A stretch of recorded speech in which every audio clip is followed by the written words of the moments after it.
खरार प्रकोप जेतिकी बढ़ुछि गंजाम जिला सोरडा ब्लॉक गौड़ गोठ पंचायतर बालीनाल गाँव में जल संकट सेतिकी बढ़ुछि। 50 परिवार बसवास करुवा ए गाँव में अच्छी 2टी नलकूप। गोटे नलकूर बाहरुथिबा माटिया पानी व्यवहार उपयोगी नुहे। गाँ लोकों भरोसा अन्य नलकूप हेले एथिरु कम पानी बाहरुथिबारु गोटे बाल्टी भर्ती हेबापई घंटाए समय लगुछि। बाध्य होई लोकमाने निकटस्थ पद्मा नदी उपर निर्भर करुछंती। नदी रे लोकमाने गाधोइबा सहित सेही पानी रे रोषेई मध्य करिथांती। ग्रामवासी अधिकांश समय रे रोगरे आक्रांत हेउछंती।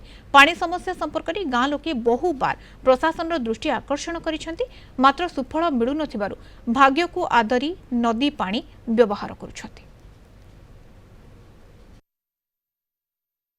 नलकूह गोटे देइछंती से नलकूहरे भल पानी बाहरुनी आउ गोटे नलकूह अच्छी जे सेठी हेले 2-3 माठिया मारले कि पानी भलटा बाहरुनी तेणु बाध्य हेकि आमे नदी को आसिकी पानी धरिकी जिबाकू पड़ुचे। हमको ए छोट पिला मन को ए नदी पानी गाधेले तो जर बेमार से पाइप पानी गाधेले भी जर बेमार हेबो बोली कहउछंती। सेटा खराब पानी बाहर आ पाइप पानी बोली कि सरपंच आड़े गलु पंचायत को गलु ब्लॉक को गलु आ कोटा भी से माने हमर पदक्षेप नेले नाही। तेणु करी आमे बार बार जाय कि पूरा थकी गलु न। तेणु बाध्य नदी पानी पी बहुत समस्या होउची। कुक जक किटा किटुन सब होउची किंतु आमे पिउजे से पानी को नै किंतु प्रशासन अधिकारी गुरुत्व दो किछि रिस्क नै ना दे सेइठो किंतु एठी आसी कि सब आलोचना करूछंती। आलोचना किंतु रिस्क नै करू नाहंती काम किछि। એટલે સ્થાનિય સરપંચ ମଧ୍ୟ ଗୁହାରି କରୁନି ना गुहारी सुनिया पे केही नाहंती आम पाए।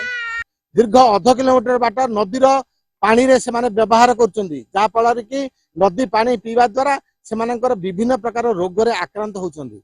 एही समस्या संपर्क रे से माने बारंबार ब्लॉक प्रशासन एवं कनिष्ठ जंत्री जिलापाल उपजिलापाल पाखरे मध्य पहुंचीचंती, किंतु से मानकर गुहारी आज पर्यंत किए सुनी नाहंती। एही समस्या केबे दूर हबो ना लोक माने एपरी आगो को इमिति मध्य कालतिपात करिवे। समस्या जदि दूर हबो से माने ग्रामवासी माने बहुत खुशी हेबे। देखा जाऊ प्रशासन केबे एमानकर गुहारी सुनुची, केबे एमानको पानीय जलर कष्ट दूर हेबो। बालीनाल ग्रामरु संजीव पटनायक, कलिंग टीवी।